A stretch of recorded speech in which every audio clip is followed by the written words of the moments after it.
And now I'm pleased to introduce today's presenters.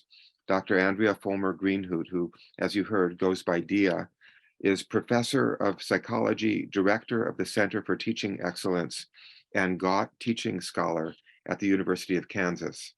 Dia also serves as Director of the Bayview Alliance and is Principal Investigator of the BVA's Trestle Project.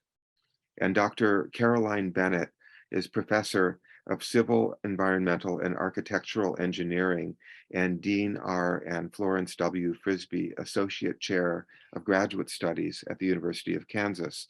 She also serves as a campus leader for the Trestle Project.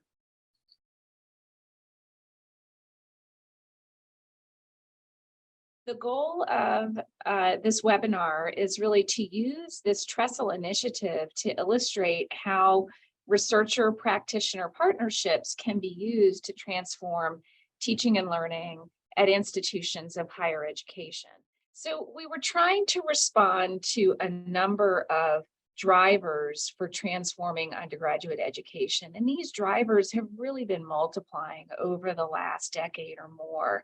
And the first of those is advances in what is known about learning that essentially illustrates that active learning and collaborative learning are far more effective in most educational settings than just asking students to listen to a lecture. Nevertheless, these methods are still not the norm in university classrooms. And a paper by Marilyn Staines and a number of other colleagues came out in Science in 2018. They aggregated classroom observations of over 2,000 classes at 26 doctoral universities.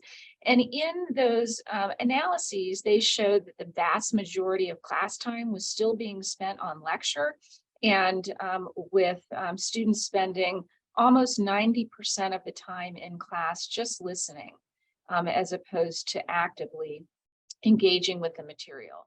What's the problem here? Why aren't these things being used on university campuses?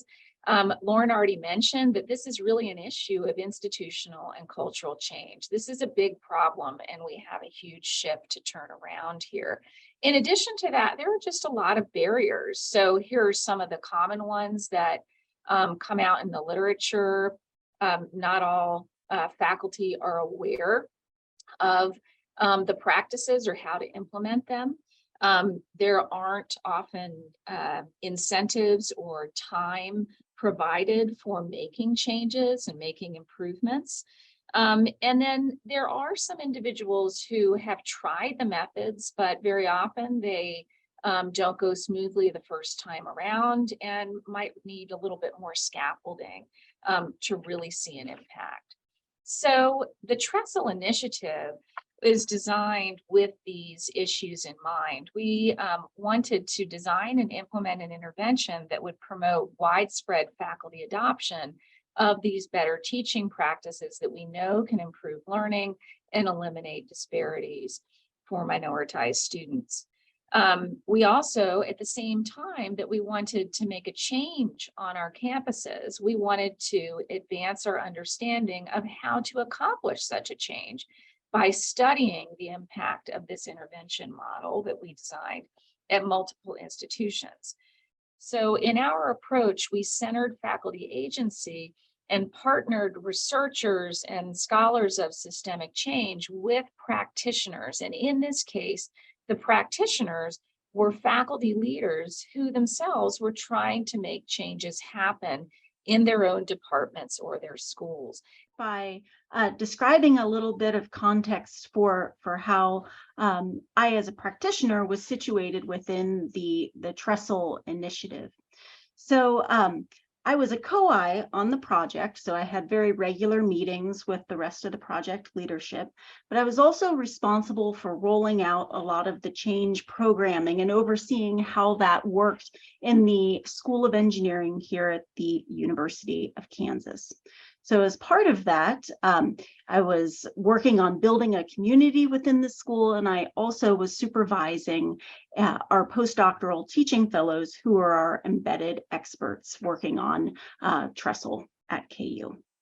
So this really situated me to be able to understand in real time how things were working, what the pinch points were in terms of the intervention, and where there might be areas that were kind of ripe for iteration. And so in terms of a big picture summary, these case studies revealed that there were really significant positive changes in departmental teaching culture, focused around how transformed courses were being viewed and implemented, that departments were having more robust conversations and showing new ways of thinking about teaching, and that there were more embedded expertise implemented over time.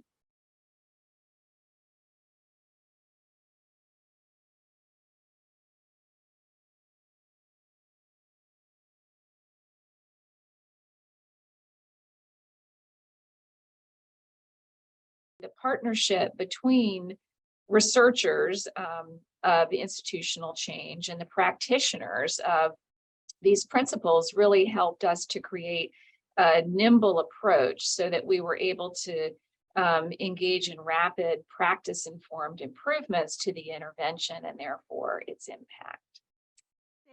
We found an iterative approach to be so powerful throughout Trestle.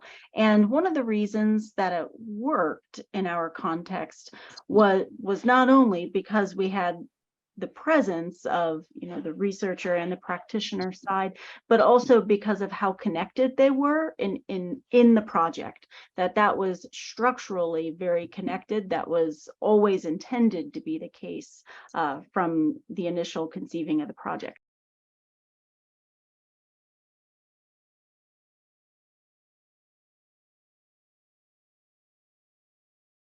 Trestle network-wide activities fostered a spirit of collaboration and trust that wasn't present before.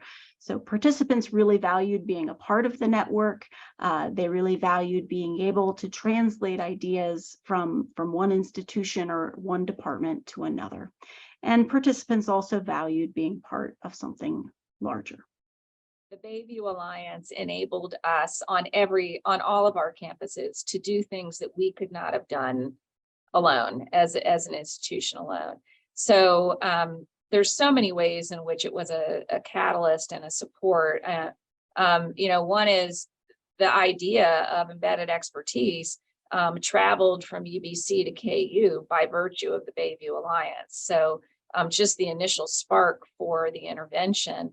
And then, so it provides an opportunity for a lot of idea exchange. And then we were able to create a broader network of change agents, of faculty that could connect with one another for social support, and again for ideas to be shared across the network. And then and also it gives a sense of legitimacy to the work that we might not have had if we were doing the work alone. So to be able to say, look, University of Colorado is also doing this project, and and so that's compelling for academic leaders. It's also compelling for faculty members who might be able to connect with somebody in their discipline at another institution.